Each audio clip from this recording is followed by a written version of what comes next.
Bom dia pai, bom dia também para você aluno. Nós vamos para mais uma aula, mas antes nós vamos fazer o quê? Nós vamos orar. Oremos. Senhor Deus, maravilhoso Pai, somos gratos a Ti, Senhor, pela vida, pela saúde.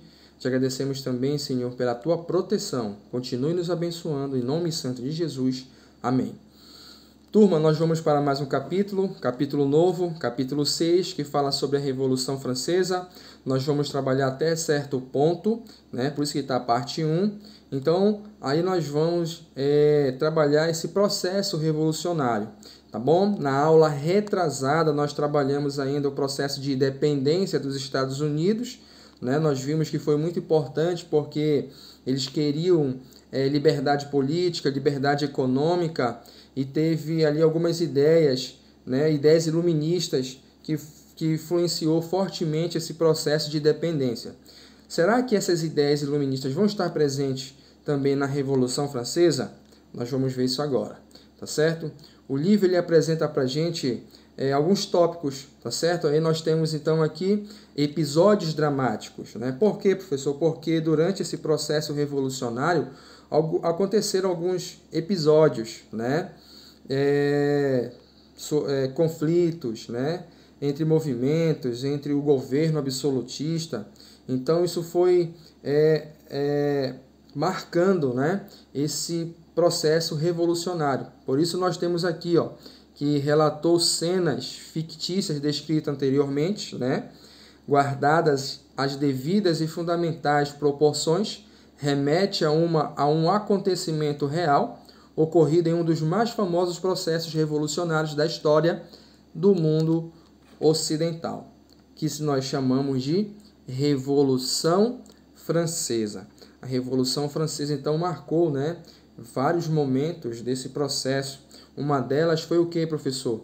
Foi o rei Luís XVI, que foi guilhotinado em praça pública, e logo depois também a sua esposa, Maria Antonieta. Tá certo? Professor, me diz uma coisa, o que foi esse processo revolucionário? Nós temos então aqui esse processo que nós vamos chamar de Revolução Francesa, que foi um período de intensa agitação política e social na França, que teve um impacto duradouro na história do país e mais amplamente em todo o continente europeu. Nós vamos ver que vai ser colocada em prática algumas ideias, né?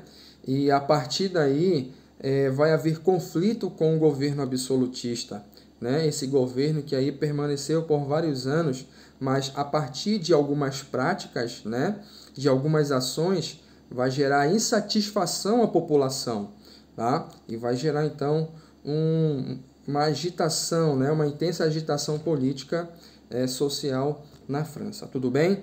Nós vamos então aqui frisar que a Revolução Francesa ela vai ser a passagem da Idade Média para a Idade Contemporânea, né? Da Revolução Francesa até os nossos dias atuais, nós vivemos o que nós vamos chamar de Idade Contemporânea. Nós vamos então aqui alguns fatores que levaram à crise no Reino da França. Uma delas nós vamos destacar aqui a derrota da França na Guerra dos 7 Anos. Nós comentamos isso lá na independência dos Estados Unidos, o conflito entre Inglaterra e França, né, pela disputa territorial da Colônia do Norte, em que a França ela foi o quê? Derrotada, levando a uma crise, né, a economia francesa. Por quê, professor? Porque uma nação, um reino que está inserido em um conflito, em uma guerra, exige gastos. Tá certo? Então, ela deixa de investir em alguns setores importantes para atender a necessidade da população, para estar investindo aonde?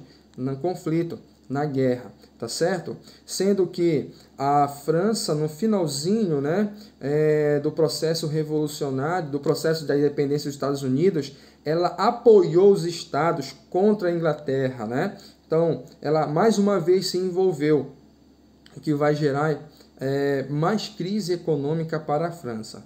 Nós vamos ver também aqui, no século XVIII, a maioria da população francesa morava onde? Na zona rural. 20% dos camponeses ainda se relacionavam com os grandes proprietários sob a forma feudal. Sabe o que isso significa? Significa que eram obrigados a pagar impostos característicos desse sistema. No sistema, né, feudal, os camponeses pagavam, né, cumpriam com suas obrigações, pagavam os impostos, que nós vamos chamar de talha, corvéia, né, banalidade, mão morta. Então essas eram as obrigações, eram os impostos que eles pagavam aos senhores feudais. E esse sistema ainda estava presente, né, no século XVIII, na França. Se a gente for relacionar, né, se a gente for aí fazer uma comparação com outra nação europeia, como por exemplo a Inglaterra já era um país industrializado por conta da Revolução Industrial, tá certo? E aqui em relação à França, ainda está relacionado a uma população, né, que morava na zona rural e que ainda estavam, né, se relacionando com os proprietários, com os grandes proprietários sob a forma feudal. Tá certo? Então, isso aí é um atraso para a economia francesa. Nós temos, então, aqui os gastos com a manutenção das estruturas do Estado e com a corte, né, eram exorbitantes. Nós temos, então, aí que eles, então, através das cobranças de impostos, eles teriam esses gastos exorbitantes, né, com festas, né, mantendo ali privilégios, mantendo status social, tá certo? Então, através dessa manutenção da estrutura dos estados e da corte, era justamente porque arrecadavam, cobravam os impostos.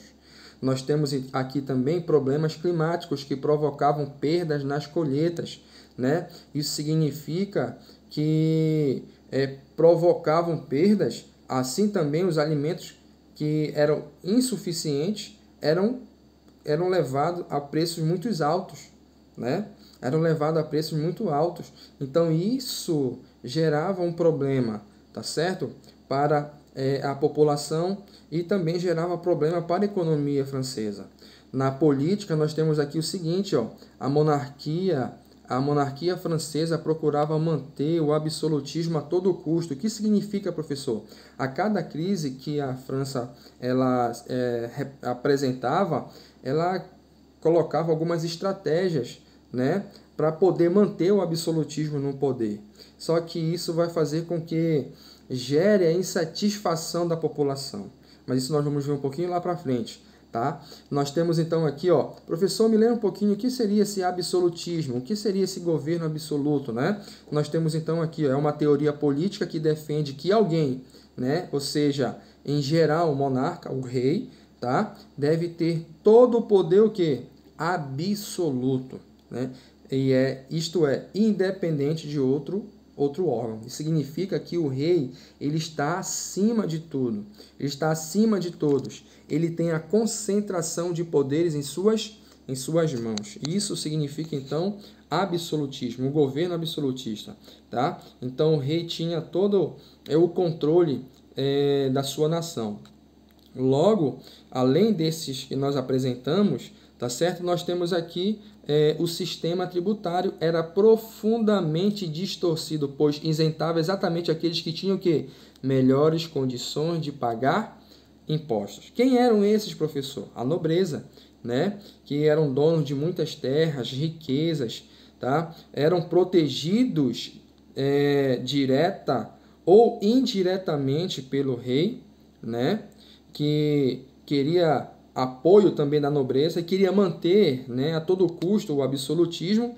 Então, esses tinham condições de pagar impostos, tá certo? Mas em quem recaía, professor? Né? Que grupo social, então, pagava os impostos? Nós temos aqui, ó, todos os tributos acabavam recaindo sobre a massa popular, ou seja, 90% da população, mais de 90% da população pagava impostos, tá certo? Para manter o quê? Privilégios, para manter a estrutura, né, do Estado. E ali nós temos, então, todo esse sistema tributário, né, arrecadação de impostos recaía sobre a população, ou seja, praticamente mais da metade, mais de 90% da população pagava os impostos para o rei, né, para manter os seus privilégios. Aqui nós temos o seguinte, ó, a partir de todos esses problemas, começaram então a surgir questionamentos, tá? Todos esses problemas políticos, problemas econômicos, problemas sociais, começa a gerar um sentimento de insatisfação da população, o que vai então criar movimentos de revolta. Esses movimentos eles vão ser fortemente influenciados pelas ideias iluministas, né? Ideias iluministas que defendiam que a liberdade política e econômica e se tornaram base ideológica dos revolucionários, né? Ou seja, nós temos aí, olha só, assim como fez parte, né, da independência dos Estados Unidos, as ideias iluministas também vão influenciar movimentos na França que possam então mudar esse cenário, né? Derrubar o governo absolutista. Então ali eles vão utilizar 3 palavras de ordem.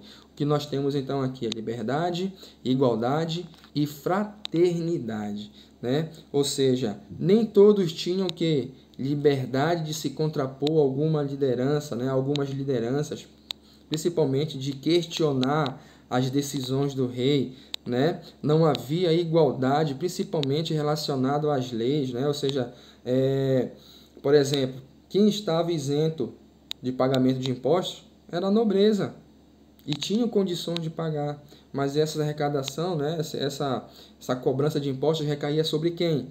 Sobre a população, né? Ou seja, os outros grupos sociais que não tinham esse privilégio. Nem sempre algumas situações foram resolvidas de forma fraterna, ou seja, muitos foram perseguidos, né?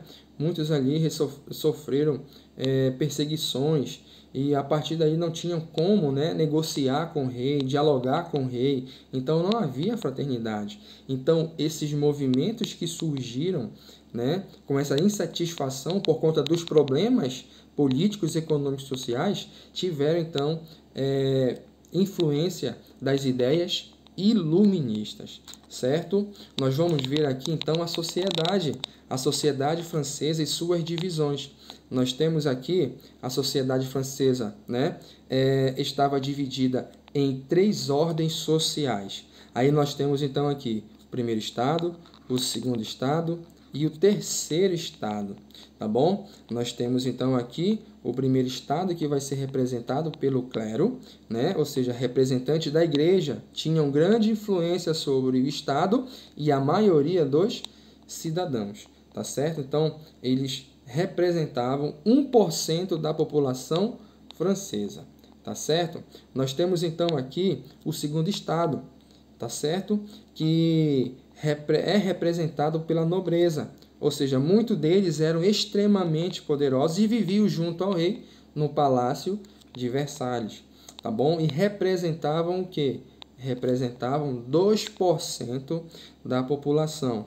Logo, nós temos então o terceiro estado, né? O terceiro estado era mais heterogêneo, ou seja, vários grupos sociais pertenciam ao terceiro estado. Então, por exemplo, nós temos grupos, né? Como grandes burguesias, grandes burgueses industriais, comerciantes internacionais, eles se destacavam com o seu poder econômico. Tá? Nós temos também trabalhadores autônomos, comerciantes, professores, advogados, mestres de variadas atividades artesanais e entre outros, né? Pequenos proprietários de terra, lavradores independentes e camponeses. Tá? Então o terceiro estado era representado por esses grupos sociais, destacando aqui os sans-culottes, né? Que habitavam habitantes das zonas urbanas, geralmente muito pobres, né? Ou seja, não tinham condições de comprar roupas mais elaboradas, né? Como as calças usadas pelos nobres, assim chamados de culottes, tá bom? Diante dessa situação, só voltando, né? O terceiro estado representava então aqui, ó, 97% da população. Nós vimos todos os fatores que contribuíram então para a crise, né?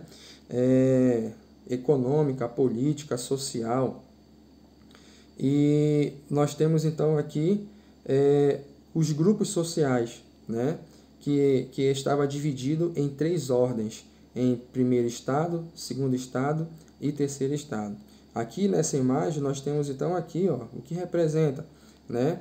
Nós temos então aqui a representação da sociedade francesa, né? Em que o terceiro estado, onde vocês estão vendo aqui, ó, esse que está carregando, né? Representa o terceiro estado, era o terceiro estado que estava mantendo, né, os privilégios. Aí nós temos aqui o clero e a nobreza, né, em cima do terceiro estado.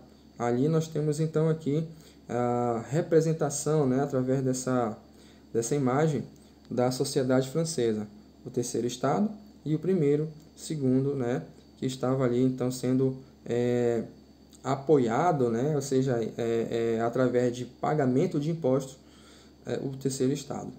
Tudo bem? Aí nós temos então aqui, ó, diante das situações que se agravavam, né, na política, a economia e o social no reino francês, o rei convocou os Estados Gerais. Professor, me diz uma coisa, por que ele convocou os Estados Gerais? Tá? E o que eram esses Estados Gerais? Qual era o principal objetivo do rei, então, de fazer essa convocação? Aí nós vamos ver isso na próxima aula. Tá certo? Até mais, gente!